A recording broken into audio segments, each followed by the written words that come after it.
काल के आवरण से बाहर निकलिए सूर्यदेव। अब आप मुझसे और नहीं छिप सकते। मेरे समक्ष आइए सूर्यदेव। जीवन के आरंभ से हर प्रातः मैंने आपको तर्पण किया, उसके लिए बाहर आइए। मैंने सदा आपका सम्मान किया, उसके लिए बाहर आइए। आपके कारण जो मेरा अपमान हुआ, उसके लिए बाहर आइए। एक कवच कुंडल मुझे देकर भी मेरे मन को जो भेदा है आपने, उस पीड़ा के कारण बाहर आइए।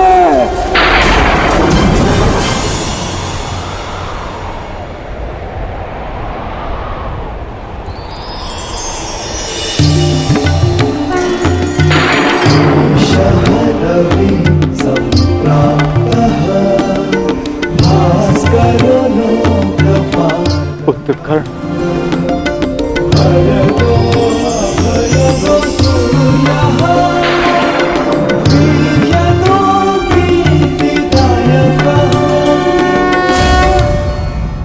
पुत्र, ये तो मैं जान गया कि मैं आपका पुत्र हूं। आगे कहिए सूर्यदेव। पुत्र, मैं विवश था, तुम्हारे जन्म के लिए भी और तुम्हारी पहचान छिपाने के लिए भी। महर्षि दुर्वासा ने देवी कुंती की सेवा से प्रसन्न होकर उन्हें यह आशीर्वाद दिया कि वो जिस भी देवता का आवाहन करेंगी वो उन्हें पुत्र देंगे। देवी कुंती बालिका थी, उन्हें लगा कि कहीं ये वरदान मिथ्या तो नहीं, और उन्होंने खेल खेल में मुझे ये आह्वान दिया और वरदान से विवश होकर मुझे उन्हें अपना अंश देना पड़ा। विवश थे आप? क्या आज विवश नहीं है? माता कुंती को मुझे अपनाने में समाज का भय था, परंतु आपको किस बात का भय था? आपने मुझे सत्य क्यों नहीं बताया? संसार भर को प्रकाश देने वाले ने अपने ही अंश को अंधकार में रखा। क्यों? जब संसार मुझे सूत पुत्र कहकर नीचा दिखाता रहा, तब आपकी दृष्टि क्यों नहीं झुकी? जब सब मुझसे मेरा अधिकार छीनते रहे, तब आपके अहंकार को ठेस क्यों नहीं पहुंची? क्यों तब तक आप मेरी प्रतीक्षा करते रहे, जब तक मुझे स्वयं ज्ञात नहीं हो गया कि मैं आपका पुत्र हूं? क्यों मुझसे सत्य को दूर रखा आपने? क्यों? मैं मानता हूं कि मैंने तुम्हें सत्य से दूर रखा, परंतु मैं सदैव तुम्हारे साथ था। मैं नहीं चाहता था कि समाज को इस बात का ज्ञान हो। मैंने तुम्हें यह कवच और कुंडल इसलिए दिए ताकि तुम अपने हृदय को और भी अधिक बलशाली बना सको। तुम्हें समाज की कठोरता को सहने की शक्ति मिले। मुझे क्षमा कर दो। आपके अश्रु मुझे सांत्वना नहीं दे रहे, अपितु भान करा रहे हैं कि मैं आपके लिए केवल एक फूल के अतिरिक्त और कुछ नहीं था।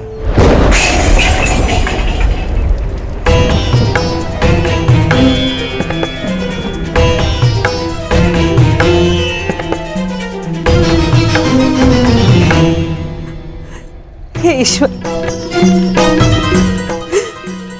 मेरे पुत्र की सहायता करना।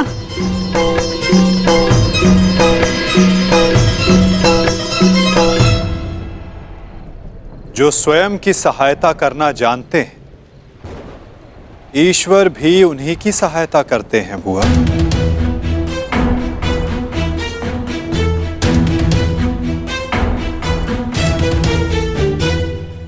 मैं सदा आपकी पूजा करता रहा, आपको तर्पण देता रहा, और भविष्य में भी मैं ऐसा ही करूंगा। मैं सदा आपका सम्मान करूंगा, क्योंकि मेरे लिए आप सदैव सबसे शक्तिशाली रहे। मेरा मन मलिन है आज, परंतु मेरे मन में आपके प्रति कोई मैल नहीं। पुत्र, एक बार अपने मुख से आपके जाने का समय आ गया है। कल प्रातः आपको सबके जीवन को अंधकार से निकालना है। विश्राम कीजिए पिताश्री। कल्याण हो तुम्हारा। ऐसी अवस्था में भी तुमने अपने पिता को तृप्त किया। धन्य हो तुम दानवीर कर्ण।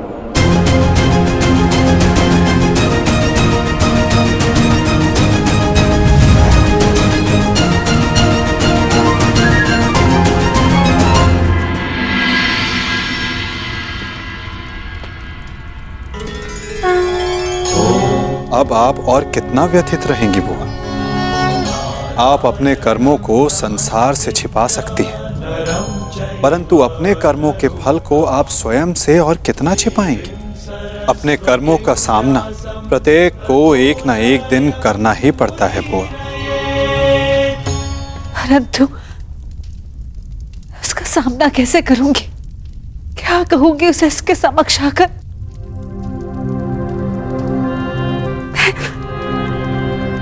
मैं कैसे उसे समझाऊंगी कान्हा? क्या ये सब इतना सरल है? यदि सब कुछ इतना सरल होता तो जीवन जीवन नहीं होता बुआ।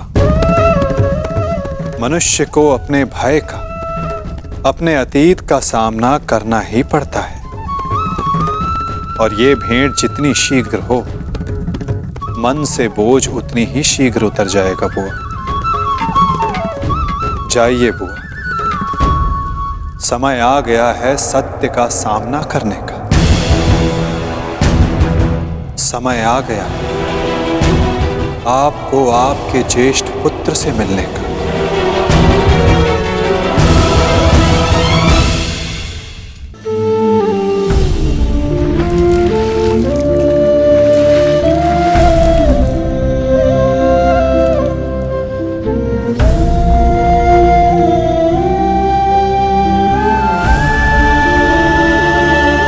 दान चाहिए पुत्र, दोगे?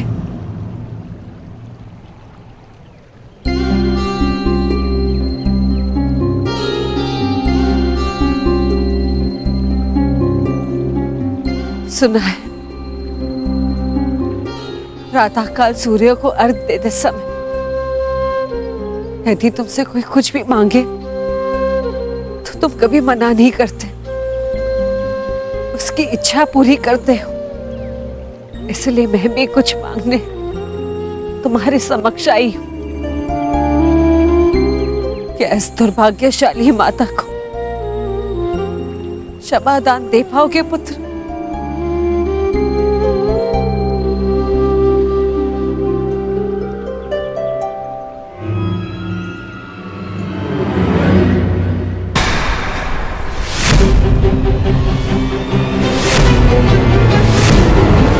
क्षमा प्रार्थी तो मैं हूँ राजमाता। राजमाता सब मत कहो पुत्र। क्यों? क्या अनुचित कह दिया मैंने? ये कि सत्य जानने के पश्चात भी मैं आपको राजमाता क्यों कह रहा हूं? मैं आपके गले क्यों नहीं लग रहा हूं? आपके चरण स्पर्श कर आपको माता और जननी क्यों नहीं पुकार रहा हूं?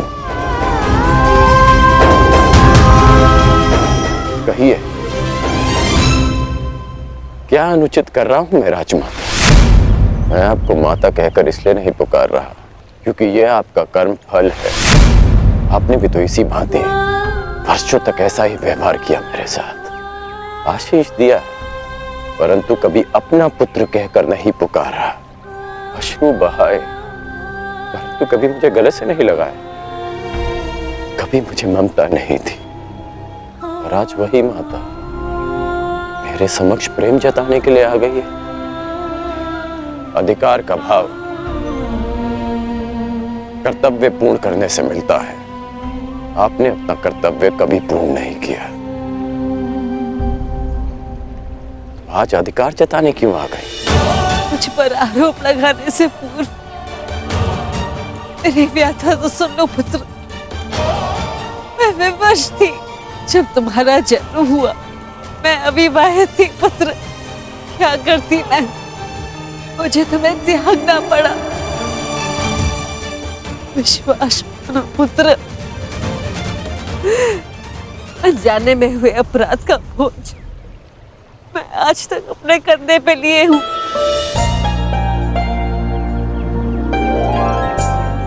आपने अपनी व्यथा तो कह दी, परंतु मेरा क्या दोष था?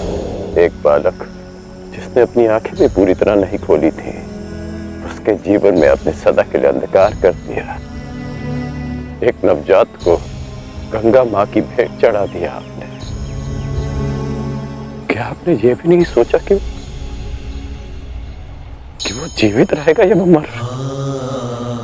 कि यदि वो बच गया तो संसार उसे किस नाम से पुकारेगा? समाज उसे कितने ताने देगा कि उसका जीवन जीते जी नरक बन जाए? ये भी नहीं सोचा हमने। गंगा में इसीलिए बहाया ना क्योंकि गंगा मां पाप धोती है। मैं आपके लिए पापी था ना, केवल एक पाप, एक अभिशाप, जिसे आप गंगा में बहाकर भूल गए। आश्चर्य की बात यह है कि कभी आपने मुझे खोजने का प्रयास नहीं किया, कभी ये जानने का प्रयास नहीं किया कि मैं जीवित हूं या मर गया। आपको पता है कि जब भी मैं आपके समक्ष आता था, आपको प्रणाम करता था, तो एक विचित्र स्नेह, एक अनोखा बंधन अनुभव करता था मैं। क्या आप कभी ऐसा अनुभव नहीं करती थी? तुम मेरे ही पुत्र हो। इसका ज्ञान मुझे रंगभूमि में हुआ, परंतु फिर भी आप मौन थी। ये जानने के पश्चात में आप समझा कि तब आपके समक्ष एक और प्रश्न आकर खड़ा हो गया कि युवराज पद की होड़ में प्रदा कर रहे अपने सारे पुत्रों को कैसे बताएं कि जिसके कुल का वो अपमान कर रहे हैं वो उनका ज्येष्ठ भ्राता है। हस्तिनापुर के समक्ष यह सत्य कैसे बताएं कि मैं आपकी प्रथम संतान हूं? बोलिए राजमाता, कि आज अचानक क्या हो गया? ऐसा मत कहो पुत्र। मैं नहीं चाहती कि मेरे पुत्र एक दूसरे का रक्त बहाए। मुझसे सहन नहीं होता पुत्र, मुझसे सहन नहीं होता। समझ गया कि आप यहाँ मेरे लिए नहीं, अर्जुन के लिए आई। कि आप मुझसे क्षमादान मांगने नहीं, अर्जुन का जीवन दान मांगने आई। कि आप मुझसे क्षमादान मांगने नहीं, अर्जुन का जीवन दान मांगने आई। आप यहाँ इसलिए आई कि मैं अर्जुन का वध ना करूं। ऐसा मत कहो पुत्र। मैं नहीं चाहती कि मेरा कोई भी पुत्र एक दूसरे का वध करे। ठीक है, समस्त हस्तिनापुर के समक्ष ये स्वीकार कर सकती हैं कि मैं आपका ज्येष्ठ पुत्र हूं।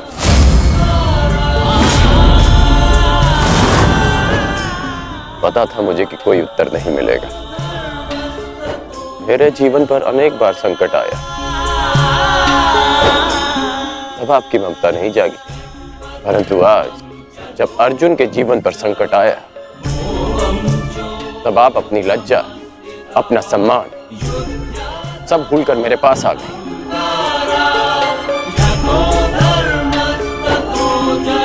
सत्य में अर्जुन बहुत भाग्यशाली है कि उसे आपकी ममता मिली।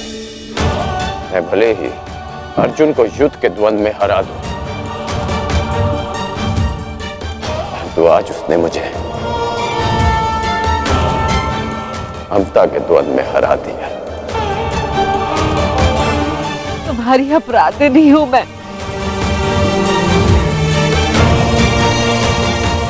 अब इस प्राण बोध को और मत बढ़ाओ। इस युद्ध में भाग मत लो पुत्र। अपने अनुजों से युद्ध मत लड़ो पुत्र। बस एक बार कह दो कि तुम मेरे पुत्र हो कर्ण। हाँ, मैं आपका पुत्र हूं,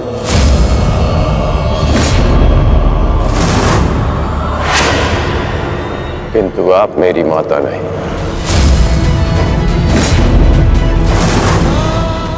सदा स्मरण रखिएगा राजमाता कि इस सूत पुत्र की माता का नाम राधा है। मैंने अवश्य कौंतेय बनकर जन्म लिया, परंतु संसार मुझे सदा राधे कर्ण के नाम से जानेगा। मैं सूर्य पुत्र कर्ण हूं, किंतु मेरे पिता का नाम अधिरथ है। मुझे स्वयं को सूर्य पुत्र के स्थान पर सूत पुत्र कहने में अधिक गर्व अनुभव होगा। आप माता हैं अर्जुन की, सभी पांडवों की, क्योंकि आपने उन्हें पाला पोसा बड़ा किया, प्रेम दिया।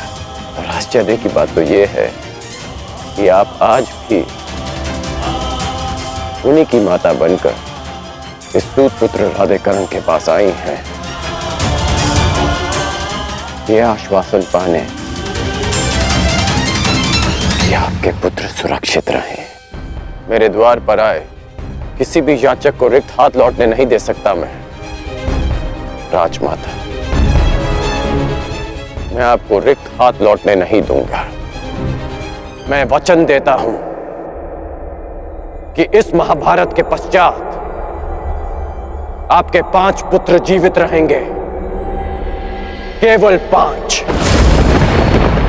यदि अर्जुन ने मेरा वध किया तो भी, और मैंने अर्जुन का वध किया तो भी। यदि अर्जुन मेरे हाथों वीर गति पाता है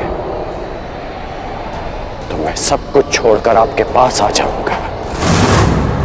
मैं वचन देता हूं कि अर्जुन के अतिरिक्त आपके किसी पुत्र का वध नहीं करूंगा मैं।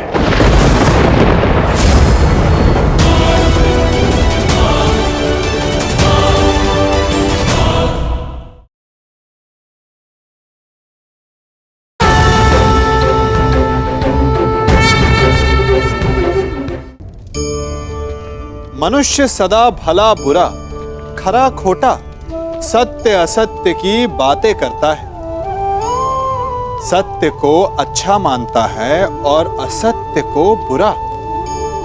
परंतु क्या आपने कभी यह सोचा है कि प्रत्येक वस्तु, प्रत्येक भाव का एक महत्व होता है। दोनों ही एक दूसरे के पूरक होते हैं। यदि काला रंग नहीं होगा तो क्या श्वेत रंग की आभा का अनुभव होगा?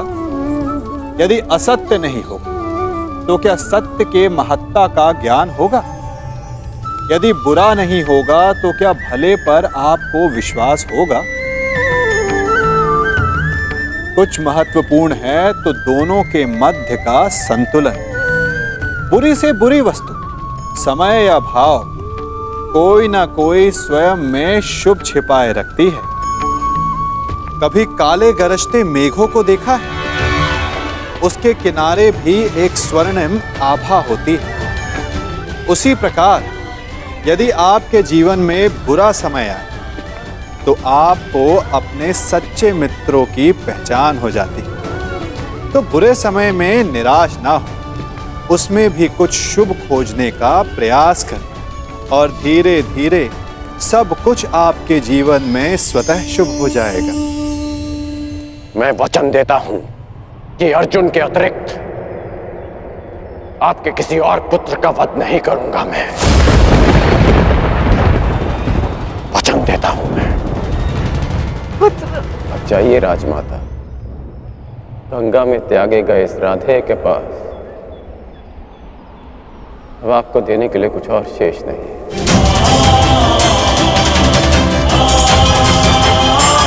रही बात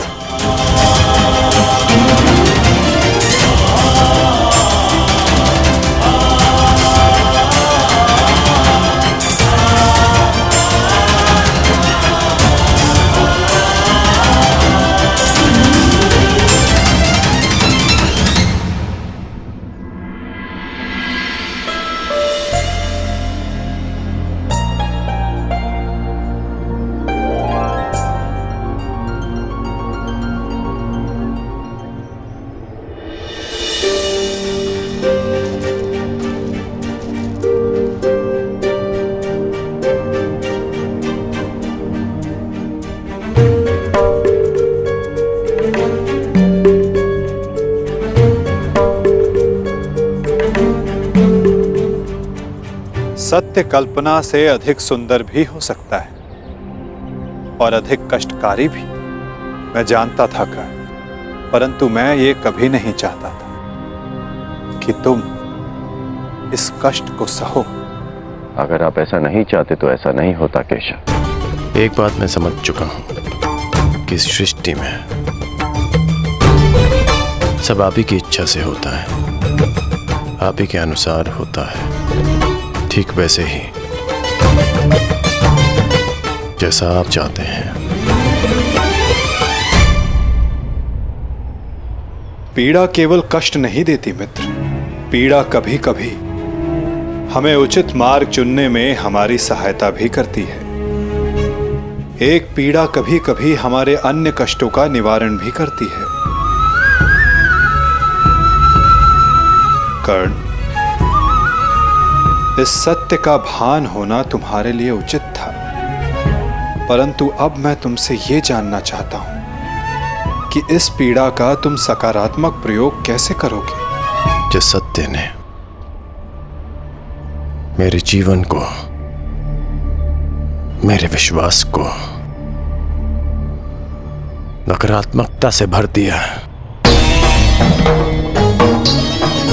उसमें क्या सकारात्मकता केशव? उसमें क्या भलाई दिख रही है आपको? क्यों? क्या यह उचित नहीं कि अब तुम स्वयं को सूद समझने की पीड़ा से मुक्त हो गए हो? कि तुम्हें अब अपना वंश क्या, कि अब तुम पूरे मन से, पूरे अधिकार से किसी भी क्षत्रिय के समक्ष जाकर अपना अधिकार मांग सकते हो। क्या ये उचित नहीं कर कि अब तुम्हें ज्ञात हो गया है कि मैं क्यों तुम्हें पांडवों के पक्ष में आने के लिए सुझाव देता रहा?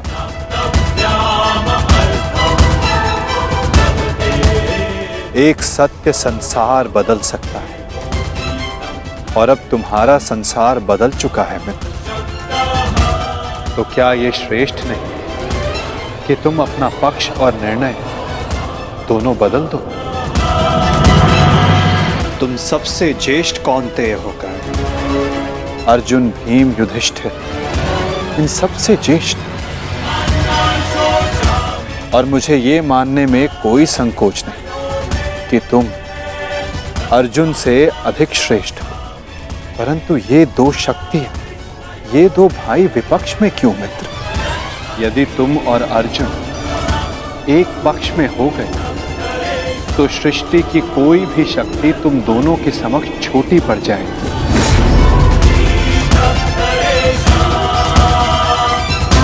तुम्हें और अर्जुन को मेरी, वासुदेव तक की आवश्यकता नहीं पड़ेगी मित्र। युधिष्ठिर तुम्हारा अनुज होगा और बाकी शेष पांडव भी। तनिक सोचो, जो परिवर्तन तुम अंगराज बनकर ना ला सके, वो परिवर्तन तुम हस्तिनापुर के सम्राट बनकर ला पाओ।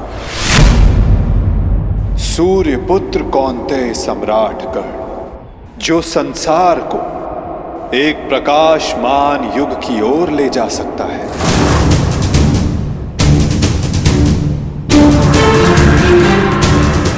मैं केवल तुम्हारे भविष्य की बात नहीं कर रहा हूं कर्ण, मैं उस भविष्य की बात कर रहा हूं जिसकी हस्तिनापुर को आवश्यकता है। इस संसार को, इस मानवता को आवश्यकता है, और यही सबके हित में है मित्र।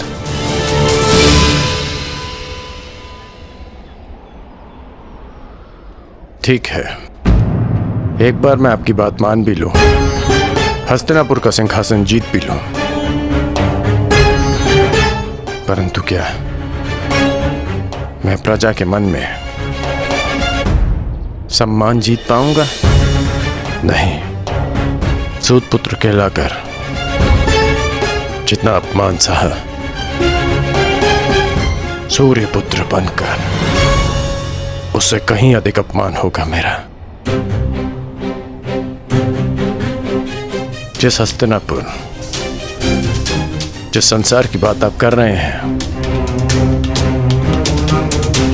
वो मेरे विषय में सोचेंगे कि कितना अवसरवादी निकला मैं, कि राज्य का लालच पाते ही मैंने अपना पक्ष बदल डाला।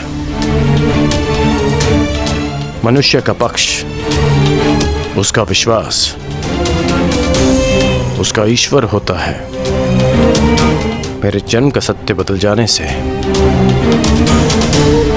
क्या मैं अपने ईश्वर को बदल डालूं?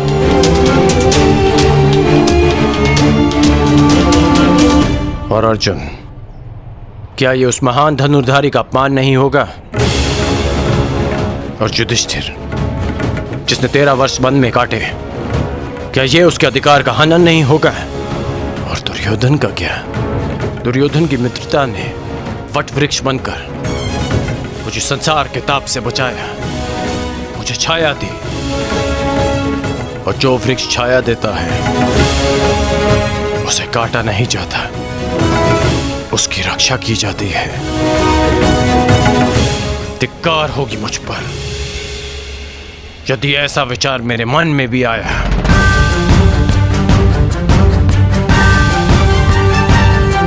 मैंने आपसे पहले भी कहा है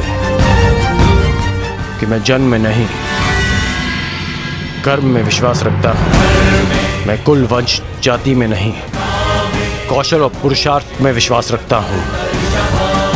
जब मेरी जन्म माता ने मुझे त्यागा तो एक सूत ने मुझे पाल पोस के बड़ा किया।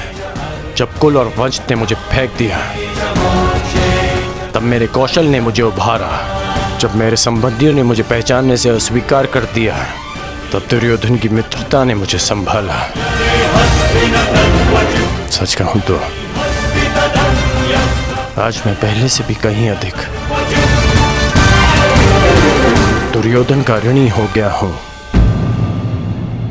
और आप कह रहे हैं कि मैं अपना पक्ष बदल लूं?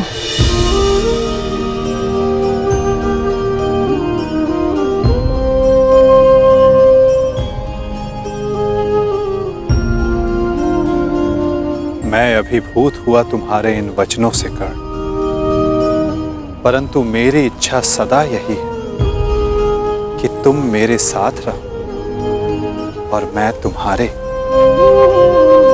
परंतु निर्णय लेना तुम पर निर्भर करता है मित्र।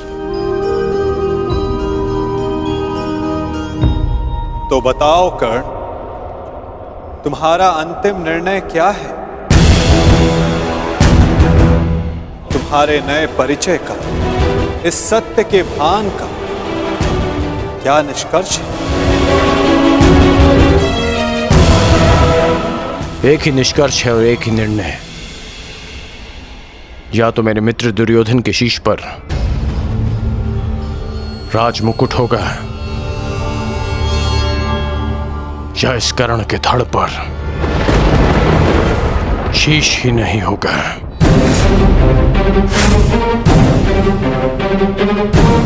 इसके अतिरिक्त और कुछ संभव नहीं है केशव।